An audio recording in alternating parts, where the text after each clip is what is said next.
बिस्मिल्लाहिर्रहमानिर्रहीम अस्सलाम वालेकुम दोस्तों। मैं आपकी खिदमत में हाजिर हूँ फॉरेक्स मार्केट में गोल्ड के इंट्राडे और शॉर्ट टर्म एनालिसिस के साथ। दोस्तों आज फिर मार्केट खासी बुलिश रही और बुलिश ही रहना था, इसने कोई रिट्रेसमेंट नहीं देनी थी, क्योंकि मैं अपनी हर वीडियो में यही कहता हूँ कि एवरी टिप बाय। और ओवरऑल मैं गोल्ड बायर हूँ, सेलर नहीं हूँ, आपने ये देखा होगा। तो अब भी देखें H4 का टाइम फ्रेम है हमारे पास। देखें H4 ये ट्रिपल टॉप बनाने की मार्केट कोशिश कर रही है, आपको नजर आ गया है इस जगह। ठीक है जी। तो इसी जगह से नीचे आ जाए तो मार्केट की मेहरबानी है, वरना अभी तक मुझे कुछ ऐसी उम्मीद लग नहीं रही कि मार्केट नीचे आएगी। अगर फ़र्ज़ करें यहीं से भी नीचे आ जाती है, अल्लाह करे नीचे आ जाए दोस्त, क्योंकि मुझे ना बिल्कुल ये ना अ, जितने भी ट्रेडर्स हैं वो सेल को बहुत ज़्यादा लाइक करते हैं एज़ कम्पेयर टू बाय। लेकिन अब सीनियर ट्रेडर हैं वो सिर्फ बाय को ही प्रेफर करते हैं, एवरीडे बाय ही करते हैं, खसूसन गोल्ड के हवाले से। तो अगर फ़र्ज़ करें यहीं से नीचे आती है तो मैक्सिमम ये 29-12 के राउंड अबाउट आ सकती है, इससे नीचे कतई नहीं आ सकती। उसकी रीज़न मैं आपको बताता हूँ। देखें इस जगह देखें 50 के मूविंग एवरेज को टैप टैप किया, 39 लगाया, फिर इस जगह ठीक है जी। प्रीवियस डे मेरे ख्याल में ये फ्राइडे था, फ्राइडे को इसने टैप किया, ऊपर गई, फिर आज सुबह अर्ली मॉर्निंग मेरे ख्याल में 92-93 के नज़दीक आई, तो फिर ये ऊपर गई। तो देखें 50 के मूविंग एवरेज की सपोर्ट मार्केट को H4 में खासा ऊपर लेकर के जाती है। तो अब मैं नहीं समझता कि मार्केट दोबारा 50 के मूविंग एवरेज को टैप करने आएगी। फर्ज करें आ भी जाती है, सपोज आ भी जाती है, तो क्या हम कहेंगे ये सेल है? नहीं, गलत फहमी है। मार्केट आपको 12 के ऊपर मिले तब भी बाय करना है, 2900 के राउंड अबाउट मिले तब भी बाय करना है, और 90 के ऊपर मिले तब भी बाय करना है। सेल आपने नहीं करना गोल्ड को। तो देखिए मैंने गालबन जो संडे वाली वीडियो थी, मंडे के लिए बनाई थी, तो उसमें मैंने बताया था कि सिर्फ 20% या 25% रिट्रेसमेंट होती है सेल की सूरत में, बाकी 70 to 80% मार्केट हमेशा बाय में ही रहती है।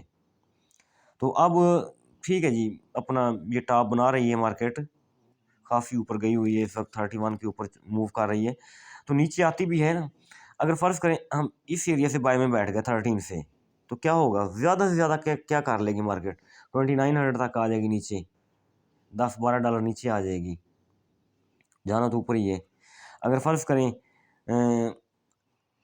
हम 2900 के राउंड अबाउट, ठीक है जी, यहाँ से बाय में बैठ जाते हैं और मार्केट मज़ीद नीचे आती है, तो क्या होगा? मैक्सिमम 50 की मूविंग एवरेज टैप करेगी और फिर ऊपर चली जाएगी।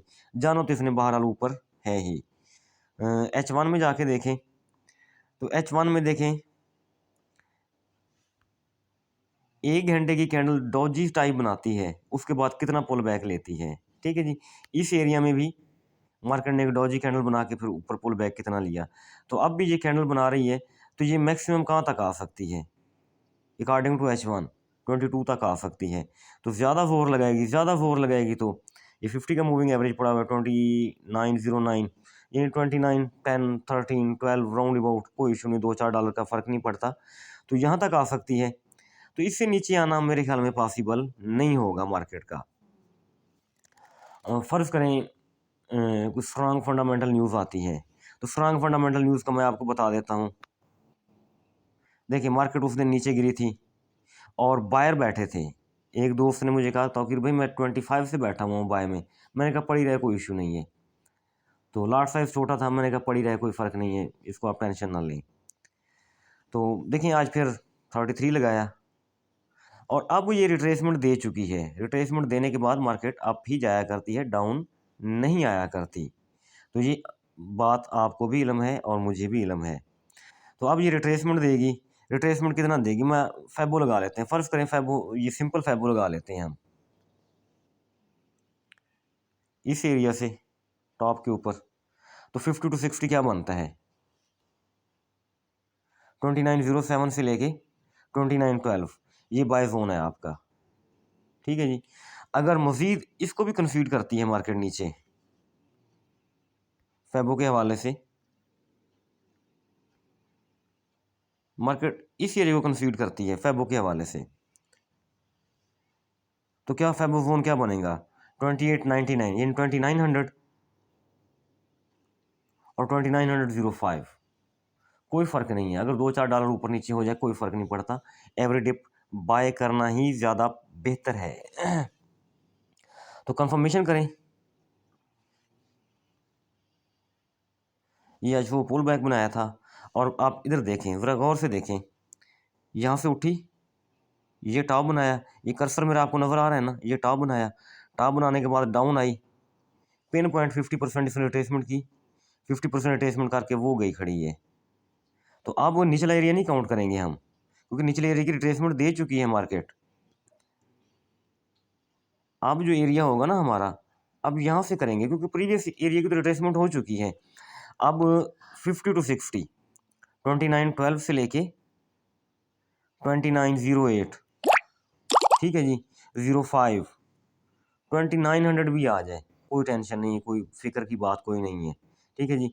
तो एवरी डिप हमारा बाय करना ज़्यादा बेहतर रहेगा 2907 और 2912 के राउंड अबाउट। ये है हमारी सिंपल फैबो। तो अब हम उधर जाने की कोशिश करते हैं, क्या नाम है उसका,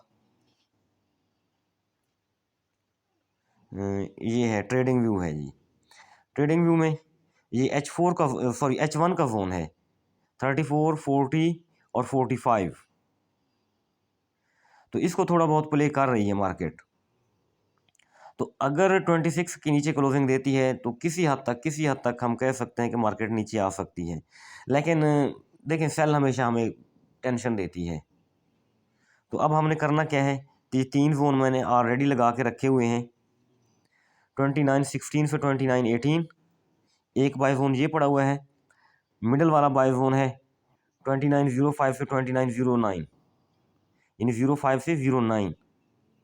दूसरा जोन ये है, अगर मार्केट को ज़्यादा भी जल्दी हो जाती है, कुछ ज़्यादा मार्केट सेलर पर मेहरबान भी हो जाती है, तो 2997 2901 बस, यानी 2900 बन गया ना, सॉरी 2897